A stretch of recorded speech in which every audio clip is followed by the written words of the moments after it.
ये कहीं न कहीं एक सोची समझी विरोध है या रणनीति है कि जब वफ़्द को जॉइंट पार्लियामेंट्री कमेटी को सुपुर्द कर दिया स्पीकर साहब ने, और उसके बाद 6 महीने हमने चाहे all India Muslim personal law board हो या ऑल इंडिया जमात-ए उलमा हिंद हो या ज़कात फाउंडेशन हो, मिली काउंसिल हो, हमने सभी स्टेक होल्डर्स को बुलाया और सभी के व्यूज़ लिए, सभी को रिकॉर्ड किया और फिर हमने अपने रिपोर्ट्स का उसको पार्ट बनाया है। इसके बाद अभी पार्लियामेंट के सामने कानून लंबित है। अभी अमेंडेड कानून जो आ रहा है वो सभी इशूज़ को एड्रेस करने वाला कानून होगा, ट्रांसपेरेंट कानून होगा।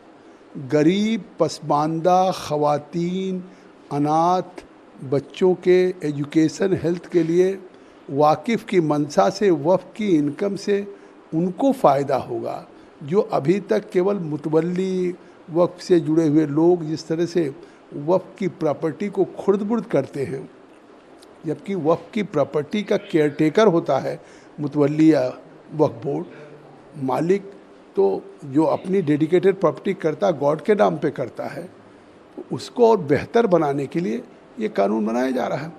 और ये कानून आ रहा है और एक तरह से जिस तरह से एक पूरे दिल्ली के जंतर मंतर पे विरोध हुआ, उसमें विपक्ष के भी सांसद गए, तो मुझे लगता है कि वो इस देश में लोगों को भ्रम पैदा करना चाहते हैं, देश में लोगों को गुमराह करके, और वो कहीं न कहीं आपस में सांप्रदायिकता फैलाना चाहते हैं। और मुझे लगता है कांग्रेस हो या विपक्ष हो, ये केवल तुष्टीकरण की राजनीति कर रहा है और ये वोट की राजनीति कर रहा है।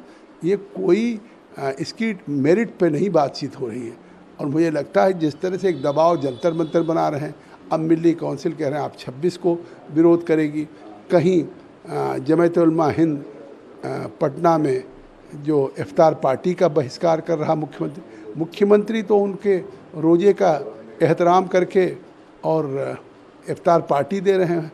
तो ये सब केवल देश के मुसलमानों को गुमराह करने के लिए, जबकि उन आम गरीब मुसलमानों को वक्फ से जो फ़ायदा होना चाहिए अभी तक नहीं मिल रहा।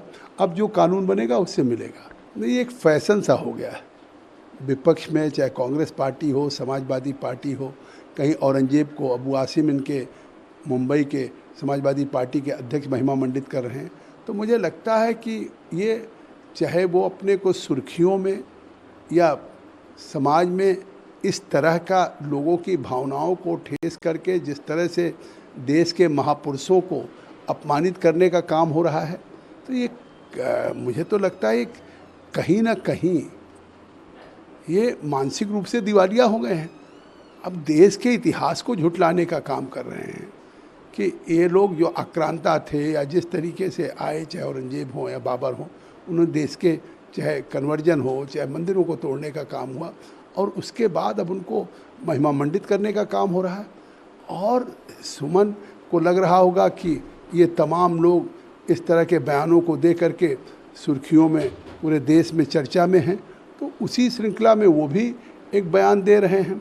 तो ये कहीं ना कहीं इन लोगों के ख़िलाफ़ कार्रवाई होनी चाहिए सख्त से सख्त, क्योंकि न केवल ये देश के करोड़ों सनातन के या महापुरुषों के उन भावनाओं के ठेस से लोगों आहत हो रहे हैं, बल्कि ये एक तरह से गुनाह कर रहे हैं, एक तरह से निश्चित है राष्ट्र विरोधी गतिविधियाँ कर रहे हैं और लोगों के बीच में खाई पैदा करने की कोशिश कर रहे हैं। देखिए, कोई इतिहास नहीं, इतिहास तथ्यों के आधार पे होता है, सच्चाई के आधार पे होता है।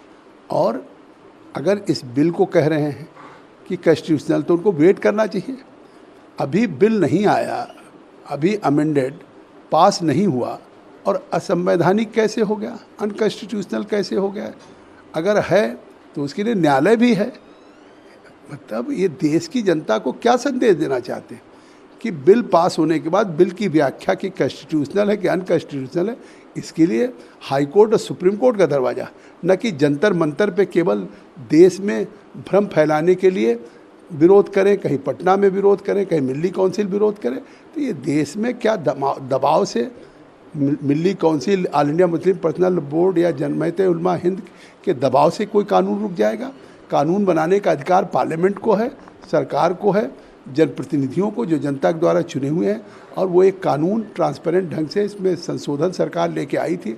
फिर उसने और स्टेक होल्डर से बहस करने के लिए जेपीसी को सुपुर्द किया। जेपीसी से हमने 6 महीने पूरी एक्सरसाइज करके देश के सभी हिस्सों में टूर करके बातचीत करके हमने रिपोर्ट जमा कर दी। अब उस पर सरकार अमेंडेड बिल लेकर के आएगी। उसके पहले ही कह रहे हैं अनकॉन्स्टिट्यूशनल है। ये कहीं ना कहीं झूठ बोल रहे हैं, देश को गुमराह कर रहे हैं और देश में सांप्रदायिकता फैलाने की कोशिश कर रहे हैं, और केवल ये राजनीतिक तुष्टीकरण या राजनीति के लिए राजनीति हो रही है।